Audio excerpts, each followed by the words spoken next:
Good morning. Good morning, good morning. Oh my God, it feels like the afternoon, but it is the morning, isn't it? It's the morning. We should say that we are in a different seating setup. Hi. I'm sacrificing my good side. Oh, she's been going on and on about her good for side. this pod record. Now she's like, do you think I can do it like this? Honestly, I just look 100 stone on these videos that I've just got to let it go. But we are sitting next to each other because we have a guest. We have a guest coming on. Sadly, she's not able to make it into the studio as we thought, because the problem with having a podcast about babies and kids is that everyone we have on has babies and kids. And the problem with babies and kids is that plans change all the time. So Victoria, our sleep consultant, will be joining us virtually a bit later today. And we're very excited. So we apologize in advance for any technical difficulties, because until 10 minutes before this, we were planning. Yeah, we had to be a bit spontaneous with it, okay? So just go with it, Bear with us if there are technical hiccups. Just roll with it. But yeah, no, really excited to speak to her to get all things sleep. Yes, correct. However, before that, we just need to have a little bit of a chin wag, don't we? We do. Because it has been a big week for you, because I believe Joey has begun. Joey's a nursery kid. Oh my God, she's a nursery kid right now. How many tears have there been? It's hard. I won't lie to you. It's hard. I also think what is baffling for me is that it's really hard. And I actually think for kids in Joey's age group, we've got it as good as can be. Oh, do you think? Well, I just think she is a kid that... Oh, you think for her age... Sorry. You're not saying her age group is the best possible age group to do it in. No, I'm saying I think probably her age group is the worst possible age group. Yeah, that's what I thought maybe, yeah. But within her age group, I feel very lucky. I think we've got it as good as can be. Nice. So my heart goes out to people that have maybe, slightly more anxious kids or very, I know, there are obviously kids that just hate being away from their parents and blah, blah, blah. Yeah, she's a confident girl. She's a confident girlie. Yeah. So, I mean, I'll tell you what happened. So... I don't know if people know how settling in worked. Tell us. I didn't at all. I'm starting on Monday. Are you? Oh my God. Is it Monday? Yeah. Oh my God. Yeah. So for our nursery, I don't know if it's the same for yours, but you basically, even though she's going to nursery 3 days a week, in the settling in week, you go in every day and you just build up an hour each day. Yeah. The first day we didn't leave her. I was actually at work, so Ben did it, but he literally just took her there for an hour. Couldn't have gone any better. Well, yeah, because it's like going to like a cafe or whatever. She stormed off. She didn't even want to be near him. Yeah. All the kids, all the excitement. She loved it. Yeah. Second day, I did, and I stayed for 15 minutes and then left her for 2 hours. Right. Again, it was okay. Yeah. When I left, mummy, but no tears. Yeah. I had tears. Yeah. Did you show her the tears? No. Yeah. Would never. Yeah. So when she was saying, mummy, obviously your gut instinct is to run to her and be like, course. Sweet babe, it's okay. As in, if Leo could speak, we wouldn't be doing this. No. I'm very happy for you that he can't speak. It is so much harder. But I just knew I just had to get out of there. Yeah. So I walked there and like in a movie, there was just tears streaming down my face. Slow, big tears. Yeah. I actually sent you a picture. I know. Recently. I was like, you've been crying, babe. Yeah. Well, I didn't send it to you because I'd come out of nursery. I sent it to you because I really thought I looked like the woman in Homeland, Astrid. I'm excited to meet her. But I just happened to be crying after nursery. Anyway, so Tuesday I was a bit upset, but it was fine. Yeah. I mean, she literally didn't even shed a tear. Wednesday I was at work, Ben did. This was leave for 3 hours. Apparently it was bad. As in while you were gone, it was bad? As in dropping her off was bad. Right, sorry. Right. She was crying. Ben apparently had to like prasp her. What's the word? Prize. Prize? We're not good with the words. You for are a podcast. Good with words though. Usually. Prize? I think it's prize. Prize, yeah. Prize her out of his arms. Yeah. Anyway, so Wednesday wasn't good. Yeah. Thursday, Friday, we both Also, did. I feel like Ben will be worse than you at this. At just leaving. We've both cried. Yeah. Thursday, Friday, and actually so this week was her proper first week. So she went, it's now Friday, she went in Monday, Wednesday, Friday. Yeah. And this week and Thursday and Friday last week were the same, which were a few tears upon entry. Yeah. And then will hang back, and within a few minutes she'll stop crying and she's absolutely fine. Yeah, so this is what I mean in terms of it is fine. Yeah. But for example, today when we walked up, she saw the nursery door, she started crying. No. And then we went in and she was crying. What made me feel better? Yeah. A few things. Number one, the biggest thing was when she saw her key worker, she reached out and reached for them. Even though she was still crying, she clearly feels safe with her key worker. Sweet. Yeah, it really helped me. The second thing that is really helping me is remembering that when we left Joey with grandparents at the beginning, she would cry for a couple of minutes. It would be obvious we were leaving. She would cry. She would cry for literally a minute or two, and then she would stop crying. Yeah. Now there is literally nothing Joey loves more than being with her grandparents. Yeah. Well, grandparents will come over. We'll be like, Joey, we're going, bye. Yeah. Like she does not care. Yeah. So I've got to remember that this isn't a nursery response. This is just a not being with mum and dad response and not yet loving that thing. But she will grow to love it. She will. And that is, I just got to reinforce what everyone says about nursery. And I'm just playing this back. One of the things my friend said, her kid goes to nursery 4 days a week. And she said on the days her kid doesn't go to nursery, when he realizes he's not going to nursery, he starts crying. Interesting. So I keep just playing that over my mind in that she thinks that I would be taking something away. Yeah. And I know people, and we all just convince ourselves. You have to gaslight yourself a little bit because God, what are you going to do? So generally, it's not been without tears. Yeah. And it's definitely hard, but again, there's pros and cons. On one side of things, I do feel really pleased that we've been able to look after her full time till 1.5. Yeah. But the flip of the coin of that is that settling in is really difficult. Yeah. Because I don't know whether, like, you are right. Obviously, the fact she can say mama, and like she's obviously way more aware than other kids who go into nursery. But it's honestly, it sounds quite good. Like, I don't even think there's a guarantee that if they're a little younger that it's much better than that, right? When you leave Leo with other people, does he cry? I don't do that. No, I'm joking. He will cry when, like, as I'm leaving. Yes. But he also sometimes does that at home when it's just the two of us if I leave a room, right? And then But then he'll stop. He'll immediately stop, basically. Yes. And then sometimes when I get back, he'll cry for like a moment and then I'll hug him and it's fine. Yeah. But yeah, it's that kind of like object permanence. Like they remember for a moment that you exist and then you're gone, but then they forget very quickly, I think. I mean, I'm not gonna lie to you, I'm fucking nervous. Yeah. Of course. I'm nervous for you. Yeah. Mainly because I think Leo's going to be absolutely fine. Of course. I'm nervous for you. I just think he's so little. Like, he can't crawl, and I know he's going to be fine, but I just feel like I feel so guilty for leaving him when he's so little. But I know that, like, this is just the world we live in. And, like, I don't want to parent full time. I don't want to parent 24/7. That's the truth. And I do have to go back to work, and this is what it will take. And so we'll just have to do it. And he'll love it over time. It's exactly what you said. I think you just need to remember that, like, this isn't permanent. This is the getting used to. My sister also said a really useful thing. She was like, because obviously in the beginning, you're kind of learning to trust the nursery, right? Yes. Like, you're really sussing it out. And my sister was saying that, like, it's almost like as you build a relationship and learn to trust the nursery, like, it's not just that your baby independently does it too, but they see you feel really comfortable. Yeah. And then that doubly makes them more comfortable. I've got to say, and again, I don't know how much of this is just you just convince yourself the choice that you made was the perfect choice. I am so happy with the nursery choice that we made. Because obviously last episode there was the whole, what should I do? We ended up sticking with the original nursery, not moving. We're not going to move her within 2 months. Nice. So it is a little bit further. Yeah. Right now we're taking the bus, and I do a lot of Uber trips.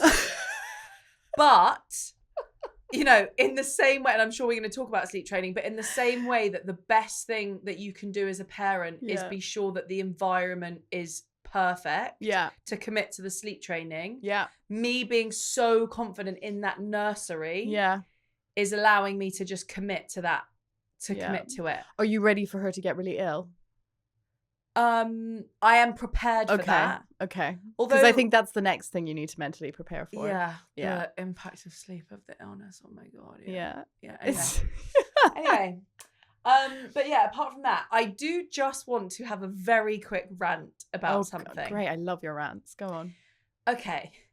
Oh, this is going to be a good one. Well, you will have experienced it, and I don't know what your experience was. Yeah. In the last few days, I have been having the maddening experiences of being pregnant on the tube. Oh, yeah. I no. It's a no from me.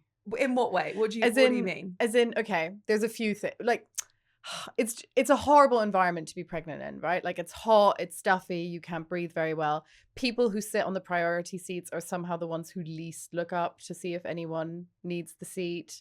It's just, there's a lot of things. But here's the thing. Yeah. I am 7.5 months pregnant. Yeah. When I'm on the tube, it's not, oh my God, is she pregnant? Is she not pregnant? I'm pregnant. Hang on. Are you wearing a badge?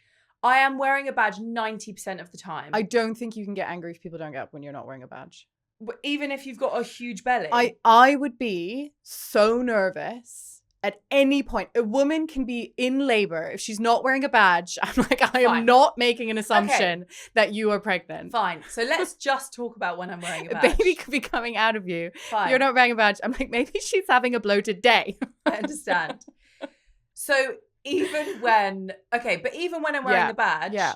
So I did both days that I recently worked this week. Yeah. I was standing on the tube for 90% of the journey. Yeah. It is not my responsibility. So also, what gets me is that when you get on a tube, the odds are with you. Yeah. You literally need one person to get up. Do you make eye contact?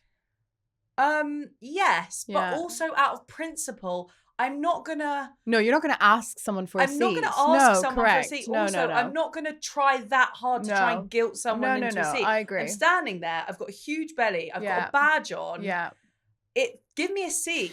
I think the thing that kills me is when obviously sometimes people just don't notice, and then I'm like, whatever, you're maybe not doing your duty of checking, but whatever. What kills me is there were definitely times where people have 100% clocked me and then just chosen to look away so that they don't have to give up their seat. But this is what gets me about the probabilities. Yeah.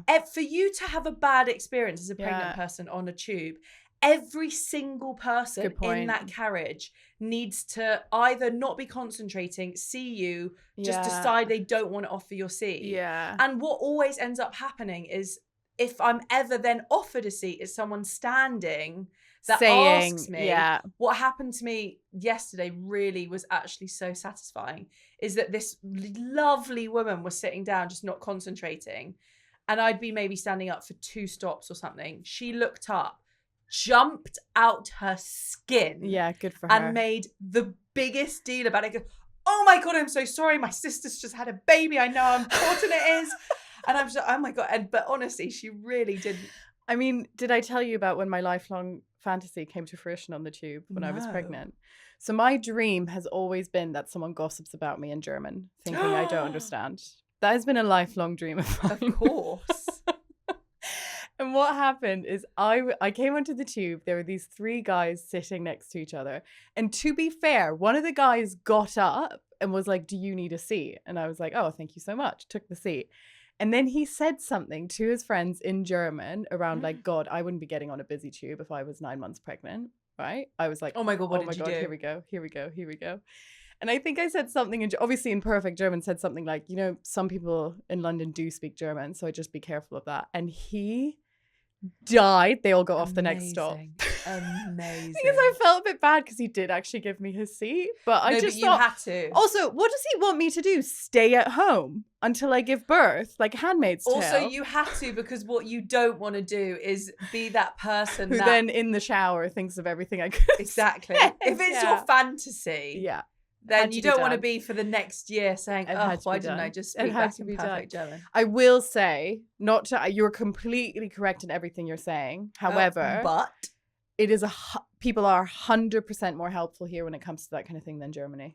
No way. Oh my goodness. As in, like, I remember my sister came saying when she visited and she was pregnant, she was like, I've gotten offered a seat every single tube ride. And I was like, yeah, what do you mean? And she's like, oh my God, nobody gets up. As in, I do think it's like a cultural thing in London that you get up for pregnant people. That's not a thing. My point is, we're going down the hill, guys. We are going down the hill. It used to be so much better. Oh, you think do you think with Joey's pregnancy it was better? 100%. Oh, interesting. Literally the last 2 weeks, I've been more likely not to get a seat on the tube than have a seat on the tube with a badge. Sort it out, London. Sort it out, London. Anyway, should we get our guest in? Yeah, let's go.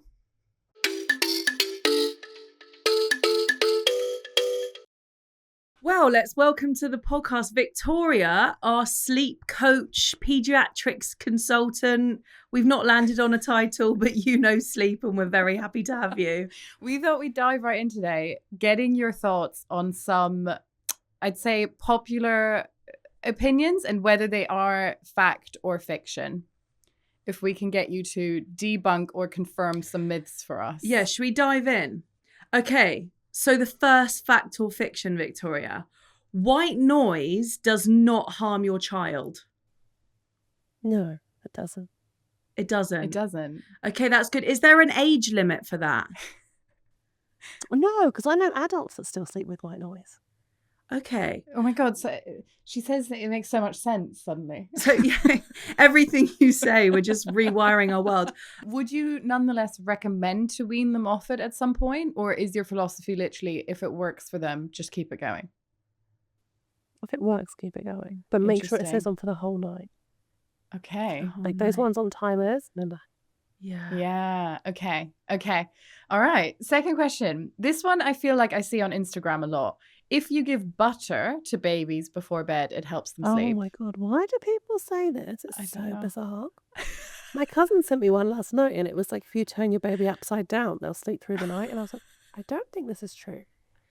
So we're it's saying butter? fiction No, to the butter. It's a no on the butter. A fiction to the butter. This Okay. is weird. Okay. I'm I mean, seeing I on guess Instagram that's related to like general calories. You know, if you get more calories in them, they're more likely to sleep longer. Yeah. What about that one? I don't like that either. No. Right. Because people are more always like, oh, when I straightforward. start weaning, they'll sleep through the night. No, they won't. Yeah. Sorry. Okay. This is one that I really want to know because this is what I see on the comments on Instagram. This is what the comments on Instagram are saying. There is fact or fiction. There are some babies, no matter what you try, that won't sleep well. You can just get unlucky in this area. I don't believe that either. Like, I do to an extent, but I would say you can still sleep well. Children that are neurodiverse will sleep a little bit worse than children that are neurotypical, Okay. because they don't produce melatonin in the same way, so they may have lower sleep needs. But even if they're kind of got lower sleep needs, they can just go to bed a bit later and wake up maybe a bit earlier. But I feel like they could still have kind of solid sleep. Okay. So the disruption of sleep there shouldn't be a disruption to sleep, but that number of hours, perhaps. I would say, yeah, they might just sleep a less amount of hours. But generally, I think most people, children can sleep well. Got it. Such calm confidence. If there's underlying issues, like I know they've got like a sore tummy or Yeah. like allergies and things that haven't been picked up, then I think those things will affect sleep. But once you've got that addressed, I think that they'll be able to sleep better. Okay, this one is a selfish question from myself because I do this quite a lot. If you occasionally co-sleep, maybe even up to 5 a.m. to 7 a.m. every day, that will confuse your baby and create bad habits, yes or no? I think it just becomes a habit, so they know your bed's an option at 5 a.m. Yeah. So that's just what they'll expect. So you think it does? Do you think co-sleeping does create bad habits?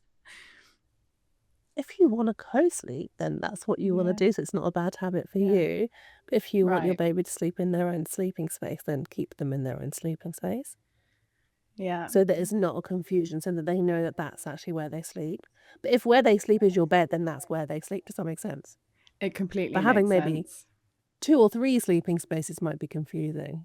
Yeah. Don't look at me like that. It's cozy. I understand.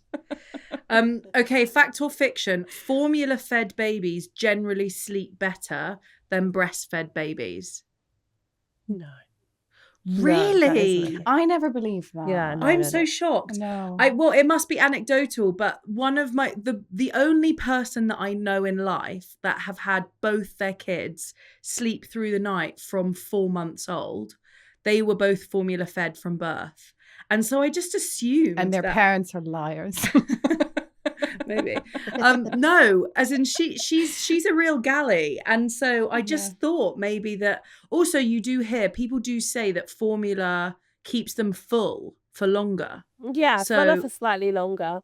My cousin's 12-week-old is exclusively breastfed. He sleeps through the night. He goes down to maybe 7. He wakes up at 5 for a feed, then he's back down till 8.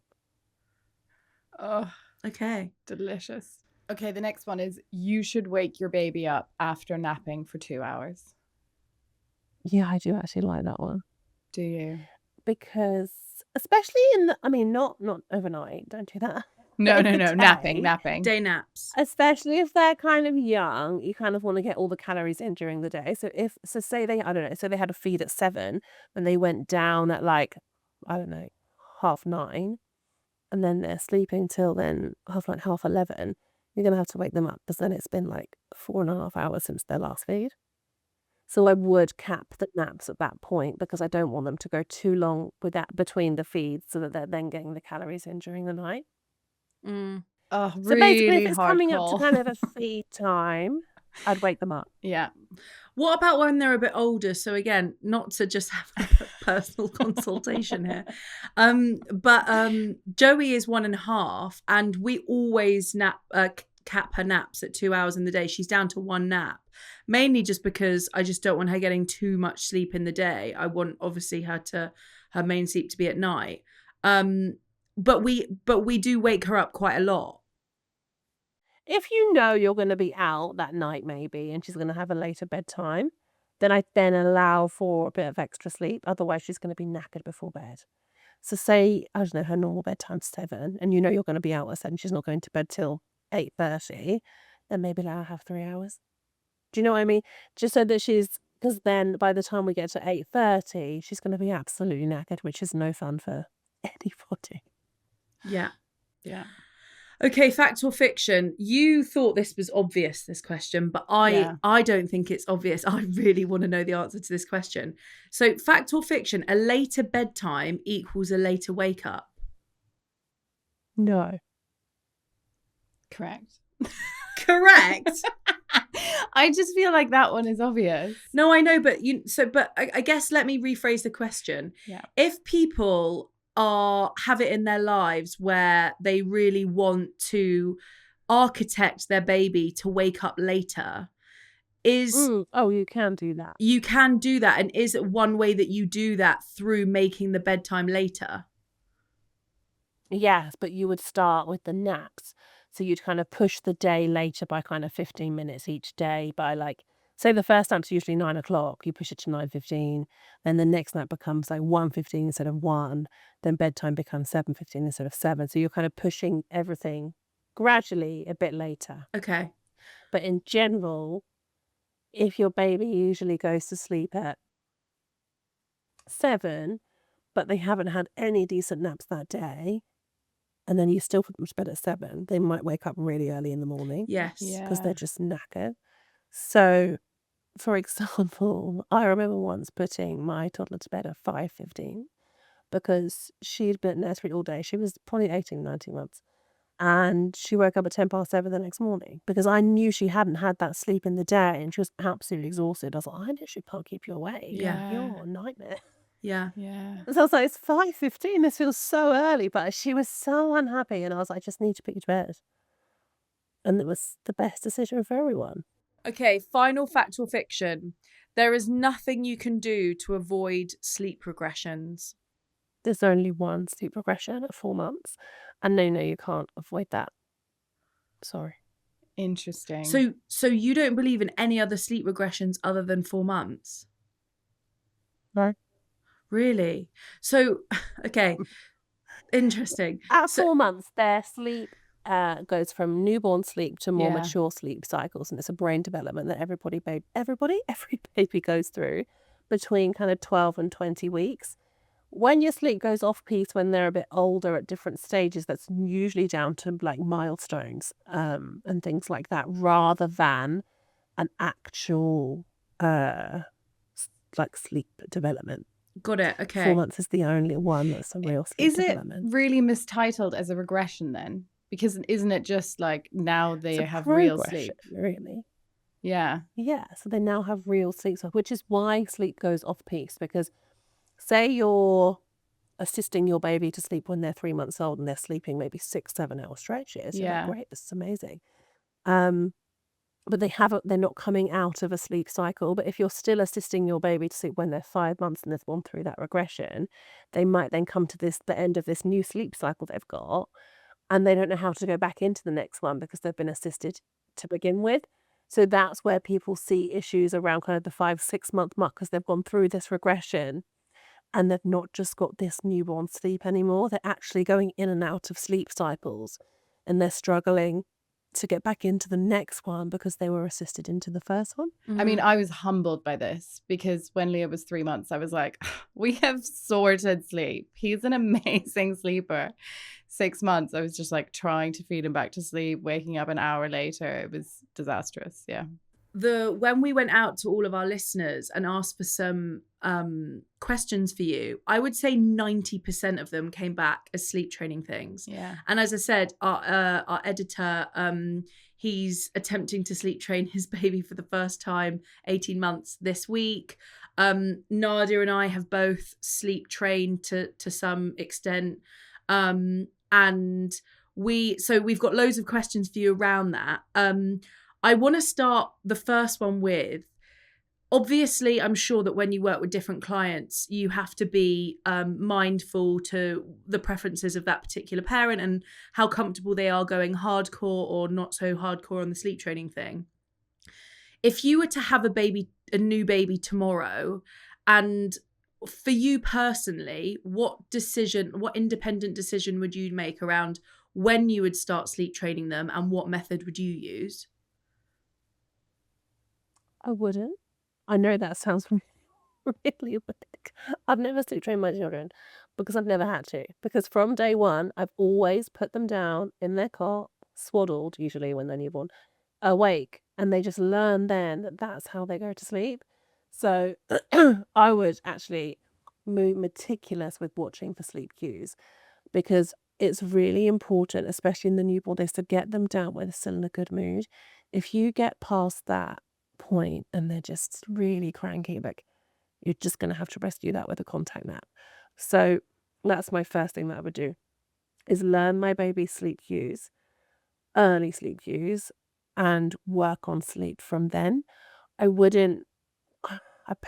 possibly wouldn't wait to then have to sleep train them, because I think it's easier to do it from day one, because then you don't really need to do it because they already can do it. You can work on sleep without sleep training, because you can just kind of, again, watch for sleep cues, and you can still assist your baby to sleep if you want to, and they're still able to kind of get decent stretches of sleep. They might not sleep all the way through the night, but if you're happy with that and your end goal is not for them to sleep 11 to 12 hours overnight, and that's fine. Like that, no. I feel like every parent's goal is to get. Who doesn't want their baby to sleep 11 to 12 hours? I think you'll be surprised. Oh, really? Well, I think I would take one wake up in the night over. Yeah. I did like a one night attempt at sleep training and I found it so traumatizing. I think I would prefer to wake up once a night than do it again.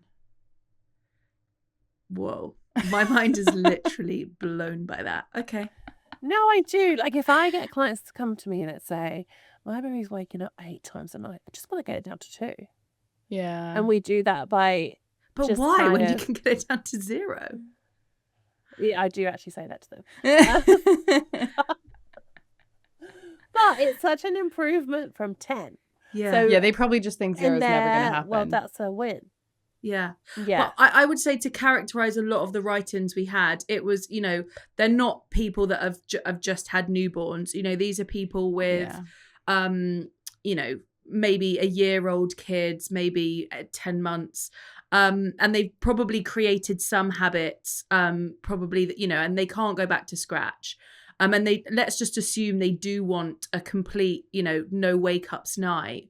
Do you think that do you think that you can get to that end goal just by really tweaking independent habits, or does it get to a point when you're 10 months in, 8 months in, or even older, if you haven't cracked it yet, you just need to get to sleep training?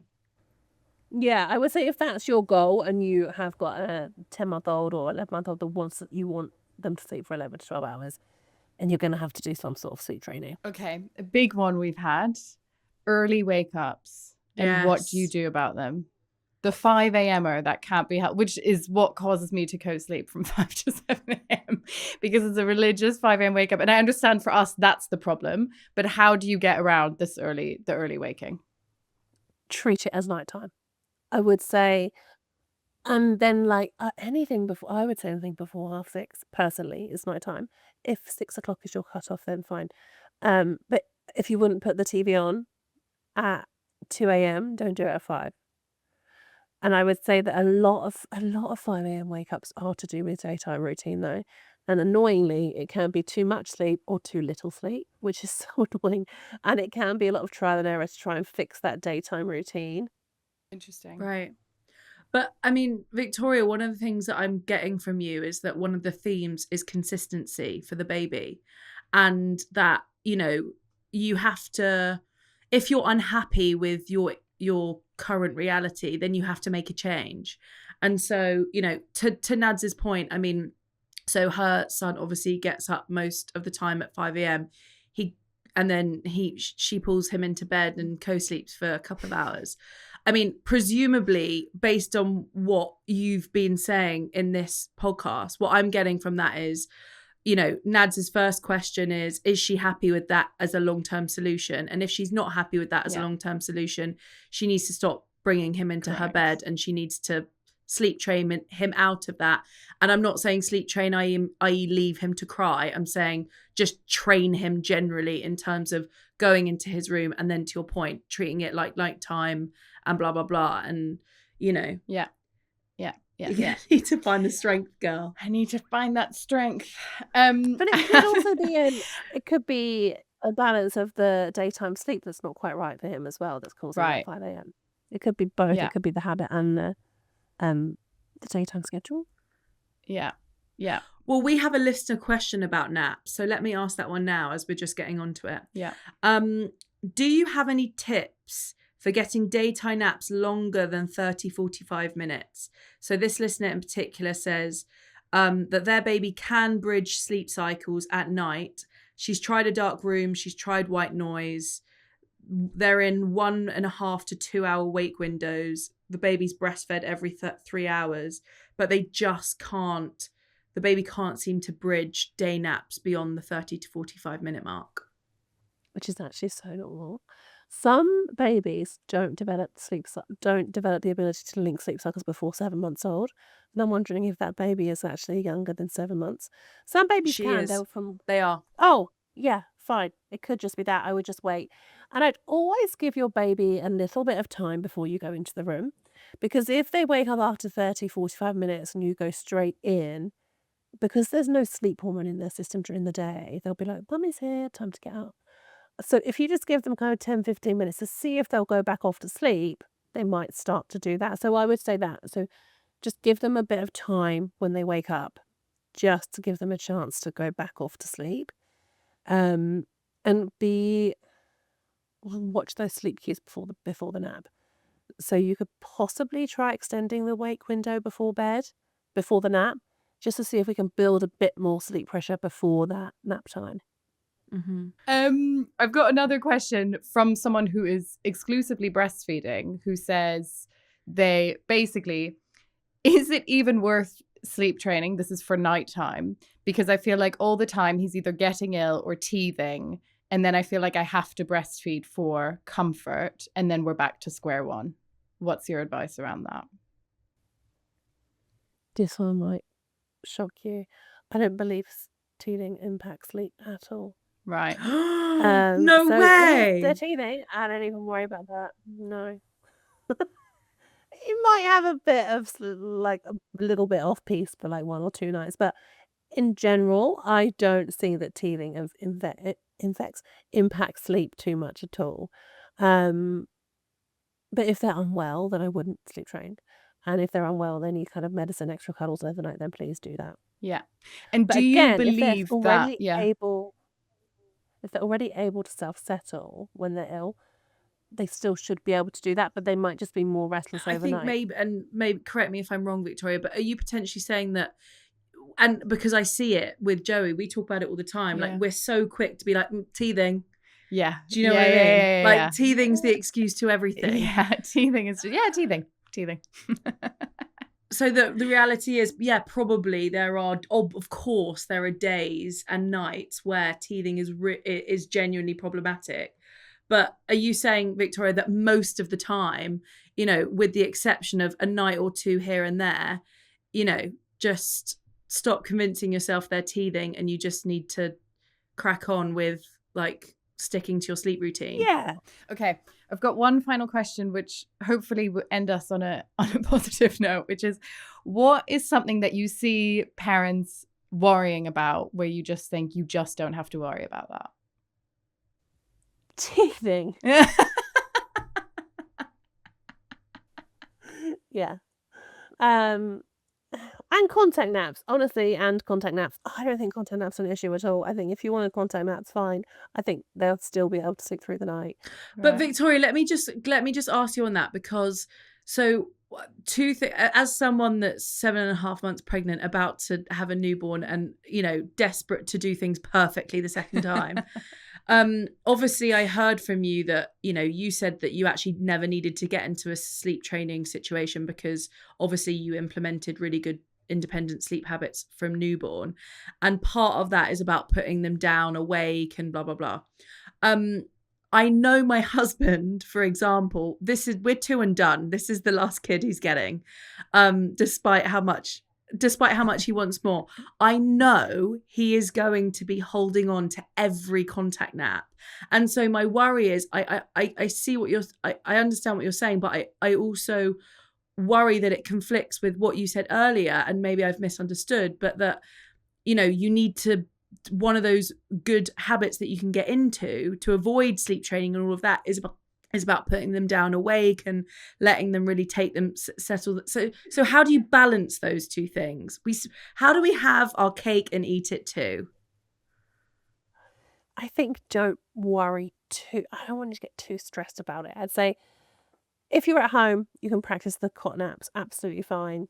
So when they're newborn, they're having like 5-6 naps a day, right? So if you did like 3 of those away from you in a sleeping space and then 2 of them on you, I don't think that's an issue. Yeah, okay.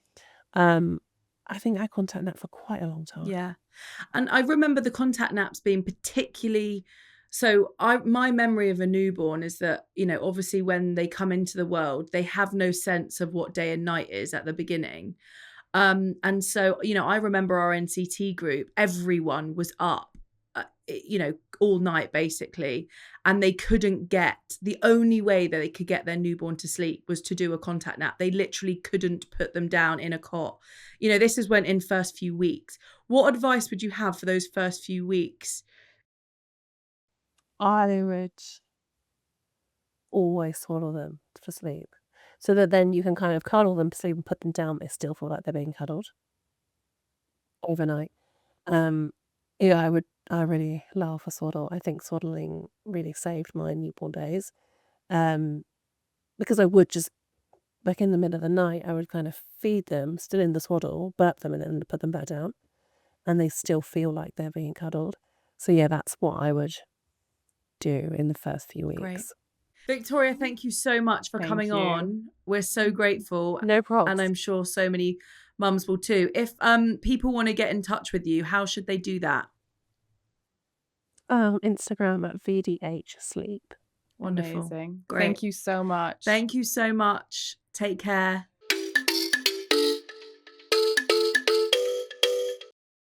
Well, wasn't that interesting? I feel like I have a lot to digest Please. before bedtime tonight. You do, really. Did that really rock your mind? I think the most interesting takeaway for me is that it was like, of course. Do you know what I mean? No. Like, it was like everything she said, I was like, of course. Like, it just makes sense. Like, of course they just want the nicest thing that you give them when they go back to sleep. Of course they want if you do that. consistency. Of course they want consistency. Of course if they're awake for 5 hours before bedtime, it's going to be... Like, it's just like, if you actually think about it, it's like, duh. Yeah. Yeah.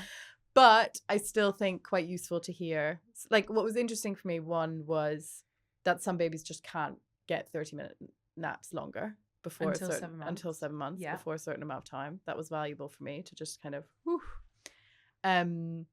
I also think, what was the other thing?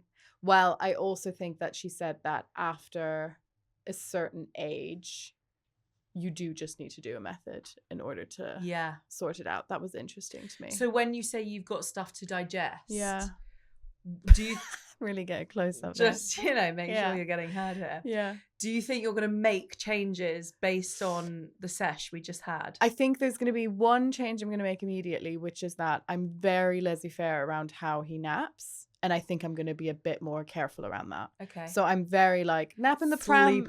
Build up that sleep pressure. Well, no more. Timing wise, I think we get it right. Right. But the environment, I think I'm just like, whatever gets him down the quickest. Mm-hmm. So like, I'll often have him nap in the pram at home. Like, just being still in the pram at home, because I know he falls asleep with me pushing the pram, and then I'll just let him sleep in the pram. Whereas obviously, if I can get him to be better at sleeping in the cot, that will probably serve me at night. Probably. The problem I have with giving up the co-sleeping is that, bar some nights, it works quite well for me as a system. Yeah. Because he goes down well at 7, he wakes up at 5, I get another 2 hours in. And so I think that's I'm fine. Like, but I do think it's going to start meaning he wakes up more in the night and want to get in the big bed, and then I'm going to have to intervene. I mean, what you said literally rocked my mind. What? When you said that, because I just thought, I was like, sorry, there are no parents that, don't want to get to no wake ups. You were like, I would. I was like, pardon? I just, I'm very conflicted about sleep training. You know that about me. I know, but my brain just can't compute that. As in, there's obviously an extent to it, right? If he woke up every night for like 2 hours, then no, I would have to do something about it. But if it was a case of like, he wakes up, I don't know, at 4 a.m., I go in and he goes back to sleep within 10 minutes, I would take that over doing sleep training, yeah. You would take that over doing like 3 nights of sleep training, and then his sleep is... He sleeps through the night forever. Is that true? How's Joey sleeping? I'm not going to say, because I don't want the gods to come for me. But as in, it always goes back and forth still, doesn't it? I don't want to say. And also, I do think, as in... Read between the lines. I don't want to say. No, I get it. However, I do think... I just want good sleep for you. No, I know, but like the forever thing is, as in, it's not actually forever. Like, he will sleep through eventually, even if I don't sleep train. He will. He's not going to be waking up forever for the rest of his life. No, but do you not read those comments on Instagram where they've got like 5-year-olds that, wake up and... Anyway, listen, I get your point, which is it's not going to be perfect forever. That always life gets in the way. There's always stuff that goes on. Yeah.